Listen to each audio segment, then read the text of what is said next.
So I'm going to break this up into two parts. We're going to talk about why we're doing rentals the way we're doing them, and then the how. So we're going to actually go through exactly step by step the process in which documents are required for each of the different types of representation. So as I was saying, I'm not going to go over individually each form. If you have a question, feel free to stop and ask. I'm working on filling out forms and uploading them into Command in the month of June. So for each of the placeholders in Command, there's a place for me to upload a sample document. And as I'm doing that, I'm going to work through some videos on each of the forms. So if you have a question on a specific form, you'll be able to just go and dial up a 2-3 minute video to get some help filling them out. So hoping by the end of June to have a lot of that done, and hopefully that will really help you guys. Okay. So our current rental policy, and this is sort of why we're doing things the way we're doing them, because we know that other companies are not doing them this way. So a little bit of the history and the timeline. The new rental law was passed in the middle of 2019. I think it was the summer 2019. It made it illegal for the landlord to charge any fees to a tenant other than a 1-month security deposit, so equal to no more than 1 month's rent. So it could be less than, but not $1 more than 1 month's rent, and a maximum $20 application fee per applicant, among other things. So the law covered a lot of other things, but we're just really concerned about the fees and our commissions for today. So the law was passed in the middle of the night. It's very confusing, it's vague, and it's open to interpretation. So at some point later, and I don't know as far as the timeline exactly how much time passed in between, but this is the progression of it. The DOS then issued a policy that they will begin fining and or sanctioning realtors who participate in rentals where illegal fees are collected from tenants. So one, they passed law that says you can't collect these fees. Two, the DOS comes in and says, okay, we get it, that's a good idea. We're going to fine and sanction any realtor who lists a rental where a landlord is collecting illegal fees. Next, the Real Estate Board of New York, along with NYSAR, filed an official lawsuit against New York State challenging the validity of the law regarding the realtor's ability to collect commissions from tenants. And again, I don't know the details of the lawsuit, if there was more to it, if they challenged other things. We're focusing on our process and how we're collecting commissions. So one of the things that was affected and that they're questioning is our ability to collect fees from tenants. So the lawsuit was filed. A judge came in and placed a temporary restraining order on the Department of State and said, hey, the realtors are challenging the law. Therefore, until we get this all sorted out, we're not going to allow you to fine or sanction the agents for collecting fees from tenants. So the lawsuit's pending. So now there's a temporary restraining order. But it's important to note here that the restraining order is restraining the Department of State from fining and sanctioning agents for doing their job the way we used to do it. But it didn't change the law. So I think that there's confusion here. The law is still the law. Whether you interpret it as a tenant charging tenants fees to tenants is illegal or not is another story, because it's confusing and it's vague. And some people said it was okay, and some people said it wasn't. But it was intended to be illegal, and the law is still the law. There's a law challenging it. The judge told the DOS you can't charge them any fees, fines, or sanctions until we interpret the law and make a final judgment about that. So after that happened, NYSAR came in, issued an opinion, and said that it was once again legal to collect fees from the tenants until the lawsuit is settled. So they have a different interpretation than our legal counsel. So what happened then was all the MLSs followed suit, and the local brokerages began collecting 100% of the fee from the tenant. Our legal counsel took a look at the situation and said, hey, that may be the case. It may be legal now, but we're not sure. And over and above that, there's a civil liability to the landlord and the landlord's agent or brokerage should they charge a fee to the tenant to cover the list side commission. Okay, so if the tenant files a civil suit against the landlord and the landlord's brokerage and wins, repayment of the fee could be up to 3 times the amount originally collected, treble damages. Therefore, KWHV Group will continue to collect the landlord's half of the fee directly from the landlord, and the tenant will pay their brokerage directly. Okay. So I'm going to stop there and ask if anybody has any questions about that. It's pretty straightforward. The main point is that it's really still up to interpretation as to whether it's legal or not to collect fees. Obviously, some people think it is, some people think it isn't. On top of that, our counsel took a look at it and said, well, regardless, right now the law's in place, and if somebody wanted to file a civil complaint, they could do that outside of the law and the lawsuit. And if they do and they win, then they are eligible to collect 3 times the amount of commission that the tenant paid. And we had, Rosemary had sent out this form, this, I think it went out in an email or she put it out to the agents. This was basically what I just went over and the thought process that they went through about, you know, what the interpretation. So if you guys want me to send this out to you again, I can. Again, it's basically what I went through, but it's their thought process and her, you know, putting out our company policy was to continue to collect the fee from the landlord and not from the tenant's agent. Okay. Any questions on that?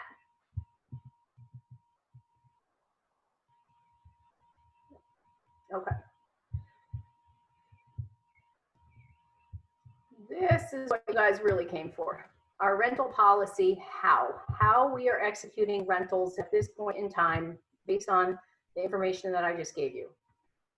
So regarding rental listings, if you take a rental listing, the landlord pays half of the fee. We're asking the landlord in our listing agreement to pay their half of the fee. We're co-broking $1 in MLS, which means that the tenant's broker is responsible for their own fee. And we're doing that in MLS with the following language. The landlord will compensate the listing broker for our fee. That's us. Our landlord is paying us. Additionally, the landlord will compensate cooperating broker of $1. So we have to offer cooperation, so it's $1. Any other compensation sought by the tenant's broker, who's the cooperating broker, must come from the tenant. The listing broker has no responsibility to collect any fees, distribute any fees, and is not a party to a fee arrangement between tenant and tenant's agent. So if you are collecting half of the fee from the landlord and co-broking $1, you should be putting that verbiage into the agent remarks in MLS. Or the other option is that the landlord can choose to pay the entire fee and we can co-broke 50% to the tenant's broker in MLS. So it's perfectly legal for the landlord to pay the fee. We do not have an arrangement with the tenant, a legal arrangement, any sort of an agreement, a brokerage agreement with the tenant, and they're co-broking, so we are not collecting the fee. But the landlord can say, hey, I'll cover it, we'll pay the co-broke, I'll pay all the agents. That's perfectly okay. When you're taking a rental listing, these are the required forms. Your exclusive right to rent listing agreement, your agency disclosure, the sprinkler affidavit. This is a law. A lot of people question this. This is actually a New York State law. So the landlord fills this document out saying that either it's just a disclosure, yes, they have a sprinkler, or no, they don't. And if they do, when it was last maintained. We all know lead paint. The landlord fills that out. If the house was built prior to 1978, stating that there is or isn't knowledge of lead paint. The hold harmless for the landlord, that's our COVID form, so every landlord has to sign one. And then the hold harmless for potential tenant of a listing, and this is for outside co-brokes only. So if another agent calls and says that they have a tenant client that they want to show your listing to, they should be filling out the hold harmless for potential tenant of a listing. And that's for every tenant that sees the listing. And the fair housing disclosure, which is new, we should start using it. It's uploaded, and I think I just heard they changed it. I think it's called the Housing and Anti-Discrimination Form or something, disclosure something. So I will change that wording as soon as I look at the form and see what they've changed the name to, which makes more sense. It's an anti-discrimination form. And by the way, you guys, we are going to require that to be signed. You know, Kristen had said if you just share it with your clients, you know, digitally or electronically, if you share it with them, she said that you don't have to have it signed. But honestly, from a compliance standpoint, I will have no way of knowing who's sharing and who isn't. And so you'd have to get me proof that you shared it. So it's just easier to ask them to sign it. So that's what we're doing. once it's rented, so these are all your listing documents, you fill these out, you put them into Command through DocuSign, you download them into Command, you submit your file for review, you send your exclusive right to rent to MLS. Once you have it rented, we require a copy of the tenant application, and the fully executed disclosures would be lead, if applicable, sprinkler, yeah, those two disclosures, okay? Any questions about the listing forms or the listing half of the process? No, awesome. That means I'm doing good, right? Okay, tenant representation. If you're on the other side of the transaction. So this is you, the tenant, to an outside brokerage, or it could be a dual agency inside our brokerage, but dual with designated. So you are representing a tenant. The tenant pays our fee, okay? So we are asking the tenant to cover our half of the fee. If the listing agent is asking the tenant to pay the entire fee, we should notify them in writing, them being the listing agent, and an email is fine, that we are waiving the co-broke and collecting our own fee from the tenant. And I'll put example language here. I'll put it out to you guys. I'll send this form. Please feel free to copy paste this into an email. This is to inform you that I have an exclusive agreement with my tenant client and will be collecting my brokerage fee directly from the tenant client. Keller Williams, Hudson Valley, United Realty North is waiving the co-broke offered in the MLS for this rental listing number. If you have any questions, please do not hesitate to call, okay? If the tenant chooses to pay the additional fee to the listing brokerage, they should pay each brokerage separately. We should not collect any co-broke from the listing brokerage. So, and we'll talk a little bit more about this, but it's a very, very competitive rental market, and we get that if the tenant risks losing the rental if they don't pay the fee, because all of the other brokerages are doing that way. So it is their choice. If they say, hey, I really want this rental and I'm willing to pay the fee, that's perfectly okay. We are collecting our fee from the tenant, so we are not collecting a co-broke, and that's why you're putting this email together and sending them out and letting them know. If the tenant's questioning and they have concerns over the legality of the landlord collecting the fee, because we have had some tenants say, hey, I thought that was illegal, I thought they couldn't do that. They should, of course, always consult with their attorney, and or they can file a complaint with the housing authority. So they can still pay the fee and take the rental and then file a complaint. That's entirely up to them. And that, in that case, because we collect our fee from them legally, and this will be a legal fee because of our exclusive right to represent tenant, then we would not be named in that civil suit. Okay, that would just be between them and the landlord. If they choose not to pay the fee, we know the reality is they're likely going to lose the rental. So it's a really tough position for those tenants to be in right now. And the main point is, I understand most of the tenants are paying the fee, so it's important that they write our check to us directly to Keller Williams Hudson Valley Group, and they can write a separate check to the list site. Okay, when you're representing a tenant, the exclusive right to represent tenant, that is like a buyer agency agreement, a not buyer agency, I'm sorry guys, a buyer representation agreement. So just like when you're sitting down with a consultation for your buyer and they say, well, we want 3 bedrooms and 3 baths, we need a yard and a garage. And you say, great, I'm going to do all this for you, and I'm going to do this and this, and I'm going to be a fiduciary and have responsibility, I'm going to take care of you. And for that, I collect a fee. I get paid a fee for my service, and you would be willing to pay X. The difference with the buyers is typically there is a co-broke, and what we say is if they're only offering 2% in the MLS, I will only work for no less than 3%. So you would cover that additional 1%.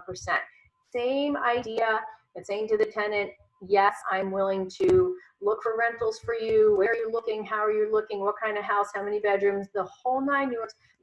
This is my fiduciary responsibility to you. By the way, I collect a fee. I charge a fee for that, and they sign that agreeing to pay the fee. So now we have a legal listing agreement, so to speak, a tenant listing agreement with our tenant that says they're willing to pay a fee for our service. Perfectly legal, okay? Agency, of course, always at first substantive contact. The sprinkler affidavit, It would be fully executed. You obtain this from the listing agent. You guys should not be sending out, you should not be doing a sprinkler affidavit for your tenant client. You should ask the listing agent for that. If they don't provide it for you, you can go ahead and have your tenant sign it, and just put a note on the top, listing agent failed to provide sprinkler information. Okay. Fully executed. In that case, you would just have your tenant signature, and please leave us a note in the file, or if you put a note on the affidavit, we'll get it. Otherwise, that should come from the landlord. The landlord should have filled it out, stating whether there is or isn't a sprinkler, and the landlord should have signed it. Same thing with lead paint, if applicable, obtain from the listing agent. I get so many lead paint disclosures that they've just given it to the tenant. And don't forget, you guys, you need to share a lead paint pamphlet with your tenant too, right? So that's one of the boxes that they check, that you did in fact share that, but you should be obtaining this from the listing agent. Again, if the listing agent does not provide that for you and you've asked 2 or 3 times, it's not your job to chase them. Then you would fill out have your tenant just fill out their 2 little boxes, C and D. You would take on the top part where A and B and put a note, a text box up there that says landlord failed to provide copy of lead paint disclosure, and have your client sign it and put that in the file. You would just be responsible for a hold harmless for your tenant in this case, okay? So in the top, when you have a listing, your landlord signs it, and you have to send it out to potential tenants. If you're just representing the tenant side and you have the hold harmless for the tenant sign, and we are good to go on that. A copy of the tenant application needs to be filled out. And you guys, it's really important that we're using this tenant application for everybody. And this is, again, to protect us against fair housing issues, okay? So we provided it, it's a really good application, and you should be treating every single one of your clients exactly the same. So you give them the application and have them filled out. I have some very exciting news. That is, if the landlord has their own application, it's okay to use that, but you probably should run it by me just to be sure that there are no fair housing issues with it, or if you, at the very least, take a look at yourself and see if you notice anything. If they're asking for things like race, color, sex, you know, that's not okay. You guys know what the protected classes are. And that's why we highly recommend you use our application. I did set this up as a template because in DocuSign, this was a problem because the tenant fills it out. None of the fields were pre-filled or preset to fill, because the documents work so that we fill out the documents. So what I was able to do is set it up as a template and put all the boxes in for you guys. So I'm going to teach that in the DocuSign class. I'm going to go over it, but it is actually a template that you can pull into your envelope now and share with your tenant, where all the boxes are fillable. So they'll just get it and click on it and start filling it in. So that's a really cool option that we're able to do with DocuSign. And of course, the fair housing disclosure, again, we're requiring this form to be signed. Okay, so that's tenant representation. Any questions about that? Yes, I have a question. I want to go back to the Hazel. Hi. I want to go back to the exclusive right to represent tenant. Okay. Well, I have a tenant, and she's not understanding this in the sense that, does that mean I have to work with you, just you? Is that what that means? That she has to work with just me? Is that what that exclusive right to represent tenant, or is it for that particular rental? So yeah, she's signing an exclusive right to work with just for you, but you can put in the form that she only wants to work with you for that particular rental. So that's something that you can write in. You can make it for one showing only, you know, for one property only. So you can put the terms of the representation right there on the form. Okay. So okay. There's an expiration date on it. So you can put, you know, when it you know, for a week, for 1 week, you can put a score in there that it is for a specific property. And Hazel, I would just say, you know, rentals are a lot of work, and they take a lot of time, and they're a lot of liability. And I'm not sure why you'd want to work with a tenant who only wants you to show them one house.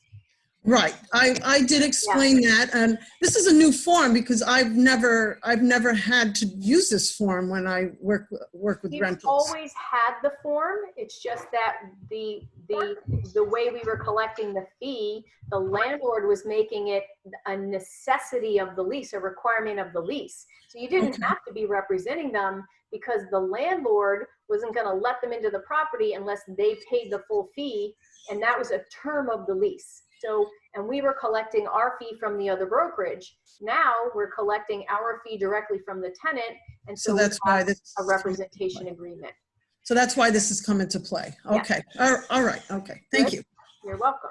Any other questions? Hey, Lori. Yeah. That was a good point. In the exclusive right to represent 10 form, I think in the bottom section of it, there is a part where it says pertains only to this specific.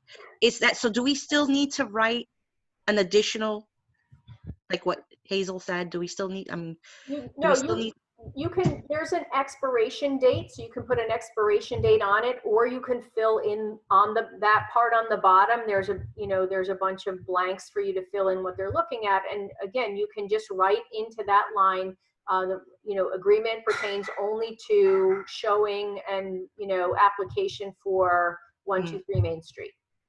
Okay. All right. Yeah. Okay. Thanks. You're welcome. Okay. Dual agency. So dual agency is where it can be dual or dual designated. The landlord pays half of the fee to the listing agent. So that's anybody in our company, it's you or someone else in our company. Tenant pays half of the fee to the tenant's agent. So if I have a listing and Hazel, you bring a tenant, I'm collecting my half of the fee from the landlord, you're collecting your half of the fee from the tenant.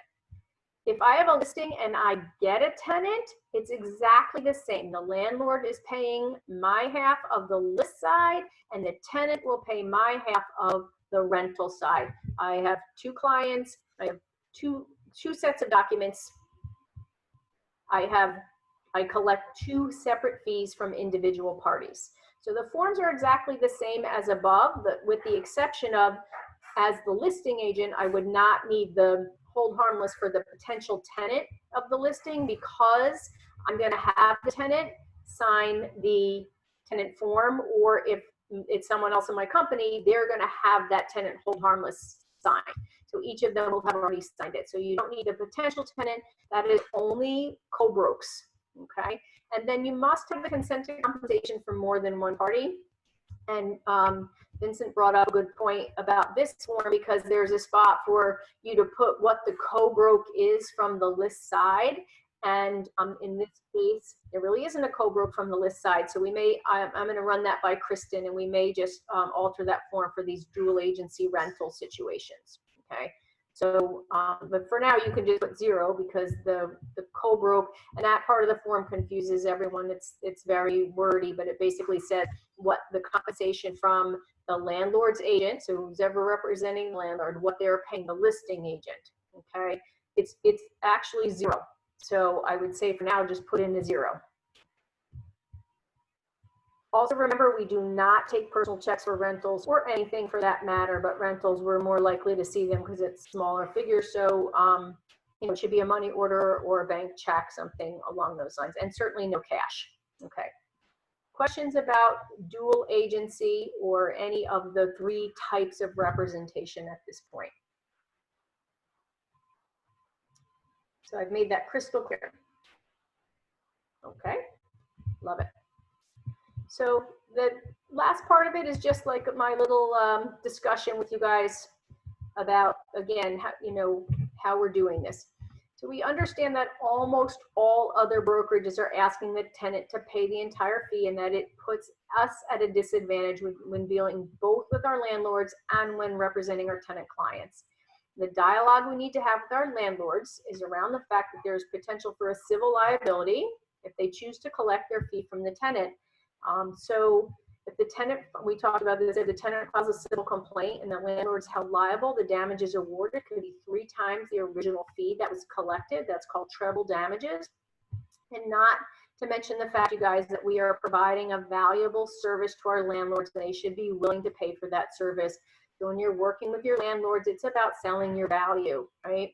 So there is some liability that may or may not come to pass. We don't know. And again, if they're questioning, then you should let them talk to their attorneys, and they can talk to their attorney about the law and the potential for a civil lawsuit against them, and let them make a decision. But the bottom line is, we're working super hard. Rentals are a very high liability, and to ask them to pay half of our fee, it certainly should not be out of the question. Okay. The conversation with our tenant clients is a little different. It's about the fact that the rental market is highly competitive right now, and the tenant will surely risk losing the opportunity to get the rental if they refuse to pay the fee. Like, we know that's the reality of this, right? Again, the tenant can choose to pay the fee if they wish. The tenant can say, look, I don't care about the fee, I'm willing to pay it. Great, do it. Again, this should be in a separate payment to the listing brokerage. And remember, we're collecting our fee separately from the tenant, so we're not having any interaction with the landlord, the landlord's agent, or any co-broking that's coming from that transaction. If they do question the validity of the fee, then remind them that they should consult with their attorney, and they'd be able to collect damages for payments to the landlord's broker. It is perfectly legal for us to collect a service fee, which is a commission, you guys, a negotiable commission from the tenant. They've signed an exclusive right to represent tenant agreement with us, stating that they are agreeing to pay a fee for our services and finding them a rental, which is similar to a buyer client who signs an exclusive right to represent.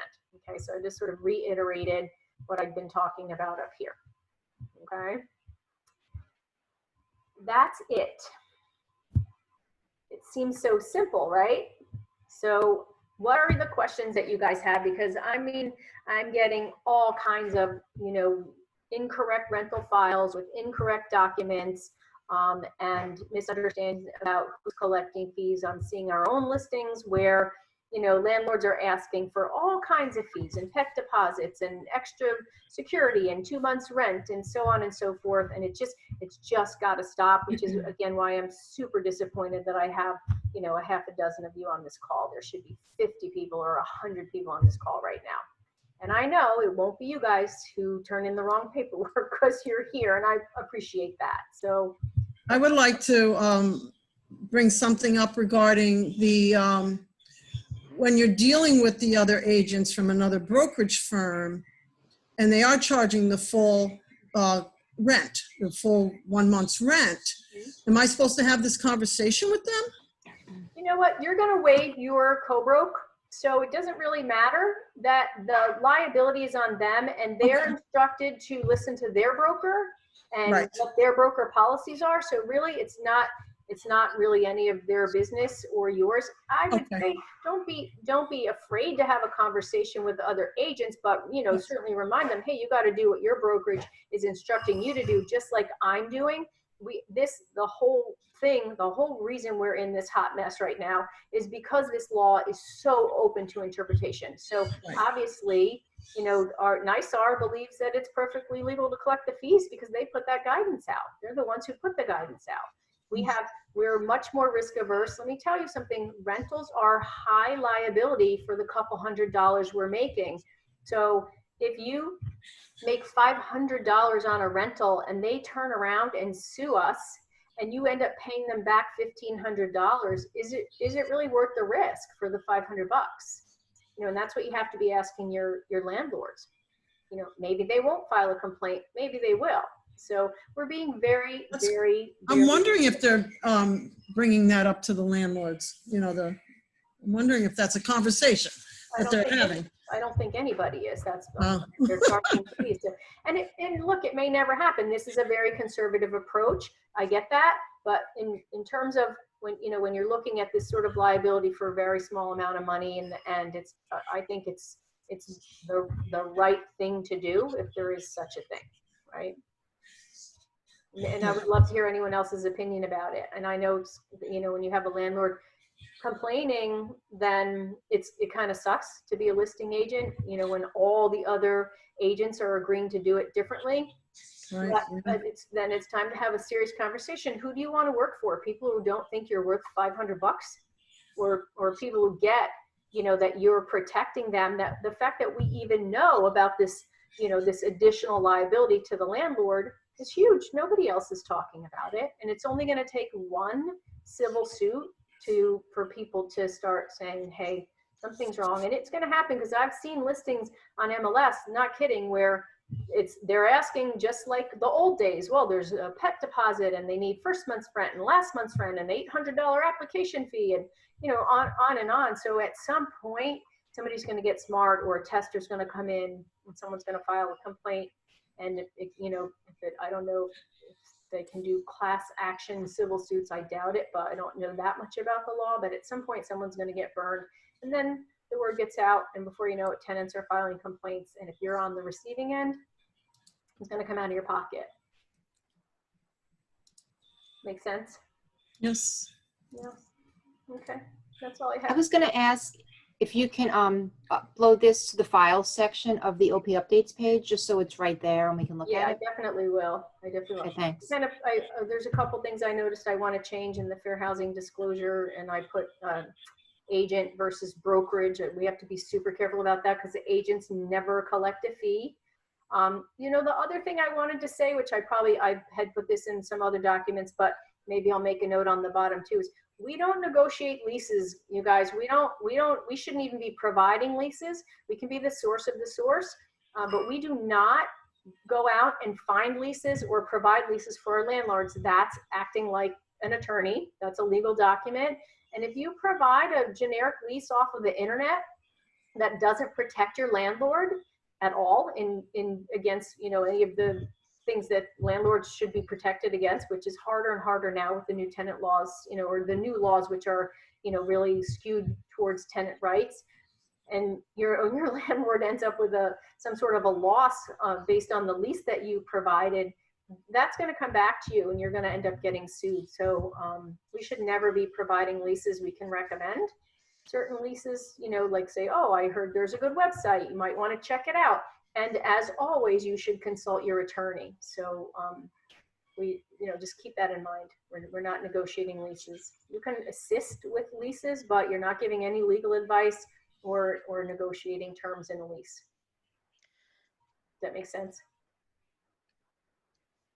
When like, do we check the commission? Do we like also go to the lease signing and just like?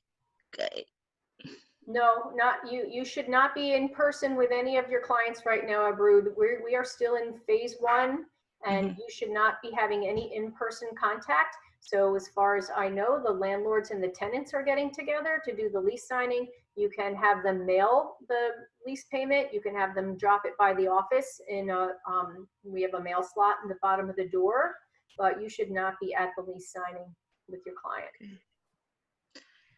Okay. All right. Yep. That will happen in phase 2. That would be one party with another party with social distancing. So that as long as the landlord is not there, and if you want to just meet with tenant in phase 2, but we are not there yet. So, and even when we are, we're really going to encourage people to limit their contact with other people. So, mailing it or dropping it off is your best option. Anybody else?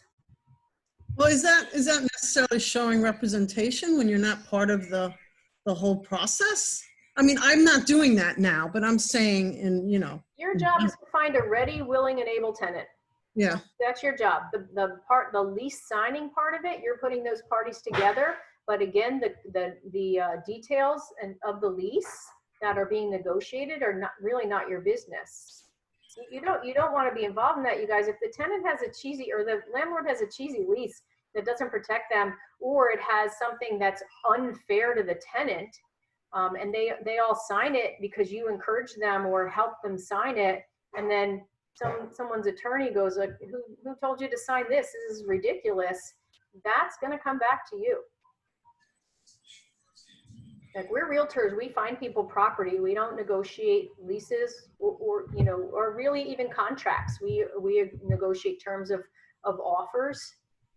You know, that's why they're a rider. So you have to think of it along those terms. Like a lease is it's a contract, a binding contract.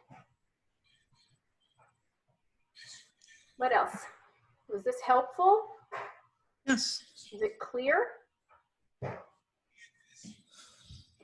All right. Well, thank you guys for coming. I really appreciate it. You. Have an awesome day. You too.